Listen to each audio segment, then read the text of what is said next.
Pernah nggak sih lagi enak-enak nikmatin langit biru, tiba-tiba mendung terus badai? Nah, hari ini kita bakal bongkar resep rahasia di balik semua fenomena cuaca yang kita lihat setiap hari. Oke, jadi gini rencananya. Pertama, kita bakal bedain dulu apa itu cuaca dan iklim. Ini penting banget. Terus kita masuk ke dapurnya nih. Suhu, tekanan, sama angin.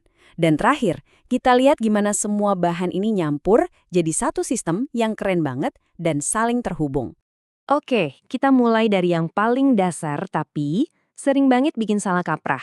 Apa sih sebetulnya bedanya cuaca sama iklim? Kedengarannya mirip tapi percayalah, keduanya itu beda jauh. Pernah kepikiran nggak?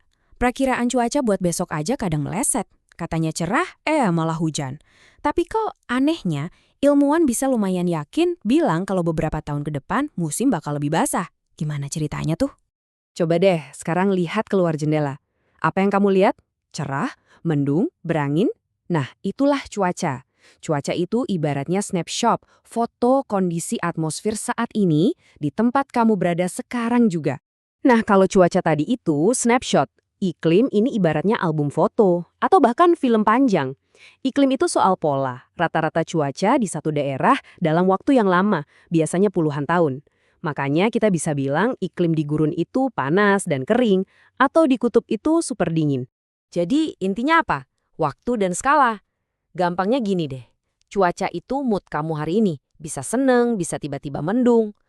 Nah, kalau iklim, itu kepribadian kamu. Sesuatu yang lebih stabil dan jadi ciri khas dalam jangka panjang. Oke, dasar-dasarnya udah dapat kan? Sekarang kita intip ruang mesinnya. Apa sih yang bikin semua ini bergerak? Jawabannya cuma satu. Sumber energi utama kita semua, matahari. Matahari itu kan manasin permukaan bumi ya. Sama aja kayak aspal jalanan yang jadi panas banget pas siang dolong. Nah, panas dari daratan ini pindah ke udara di atasnya. Udara yang panas ini jadi lebih ringan. Terus naik deh ke atas. Nanti udara dingin yang lebih berat turun gantiin tempatnya. Proses naik turun inilah yang kita sebut konveksi. Tapi, transfer panas itu nggak cuma vertikal, naik turun doang. Ada juga yang horizontal, alias ke samping. Ini terjadi lewat gerakan udara, alias angin. Waktu angin bawa udara anget dari satu tempat ke tempat lain, nah itu namanya adveksi. Kebayangkan kayak angin sepoi-sepoi anget di pantai gitu? Terus ada lagi nih, turbulensi. Ini lebih kacau lagi. Panasnya itu kayak diaduk-aduk di udara, nyebar kemana-mana dengan gerakan muter-muter yang nggak beraturan. Analogi paling pas ya, pas kita ngaduk gula di kopi. Panasnya langsung nyebar kan? Dan yang terakhir, konduksi. Ini yang paling simpel. Perpindahan panas karena sentuhan langsung. Pernah kan nggak sengaja megang panci panas? Nah, itu dia konduksi. Di alam, ini terjadi pas permukaan bumi yang panas menyentuh dan menanasin langsung lapisan udara tipis yang nempel di atasnya. Oke, jadi bumi dipanaskan dengan 4 cara tadi. Terus apa? Nah, disinilah bagian serunya.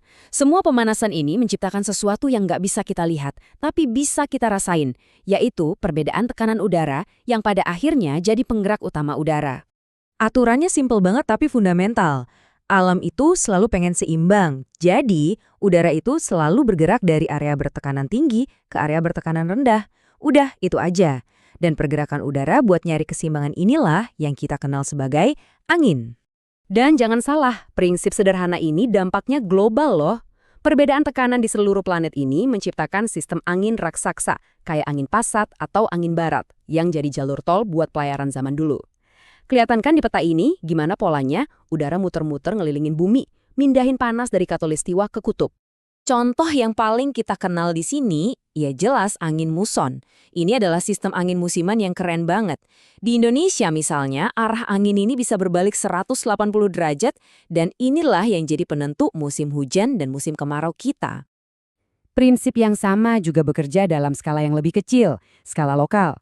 Pernah ke pantai pas siang-siang panas, terus ngerasain ada angin sejuk dari arah laut? Nah, itu dia angin laut. Terbentuk karena daratan lebih cepat panas daripada lautan. Oke, jadi kita udah bahas soal panas, tekanan, dan angin yang gerakin udara. Sekarang, yuk kita lihat ke atas. Kita bahas soal cerita yang kelihatan jelas di langit, awan. Kamu pernah nggak kalau lagi di tempat dingin, terus pas napas keluar asap? Nah, awan itu terbentuk dengan proses yang mirip banget. Jadi ada udara hangat yang lembab, penuh uap air, naik ke atas. Makin tinggi, makin dingin kan? Akhirnya uap air yang tadinya nggak kelihatan, itu mengembun. Jadi titik-titik air atau kristal es super kecil yang akhirnya bisa kita lihat sebagai awan. Jenis awan itu macem-macem banget loh. Para ahli ngebaginya berdasarkan bentuk sama ketinggiannya. Contohnya awan-awan yang tinggi banget di langit. Kayak awan sirus ini, bentuknya tipis kayak serabut, dan karena letaknya super tinggi, awan ini seluruhnya terbuat dari kristal-kristal es. Oke, kita udah bahas semua bahannya satu persatu. Sekarang, ayo kita sambungin semua titik-titiknya. Kita lihat gimana semua ini bekerja bareng sebagai satu sistem yang utuh. Nah, ini dia rangkumannya. Semacam reaksi berantai cuaca. Semuanya mulai dari matahari yang manasin bumi secara nggak rata. Ini bikin ada perbedaan suhu. Perbedaan suhu menciptakan perbedaan tekanan. Perbedaan tekanan bikin ada angin. Terus, angin ini bawa uap air yang akhirnya jadi awan. Simpel kan? Tapi saling berhubungan erat banget. Penting banget buat kita ngerti gimana semua komponen ini saling terkait. Sistem ini tuh kayak mesin raksasa yang super seimbang. Nah, ini yang bikin kita mikir, kalau salah satu bahan utama dalam resep alam ini mulai kita ubah, apa ya yang bakal terjadi sama mesin cuaca di planet kita?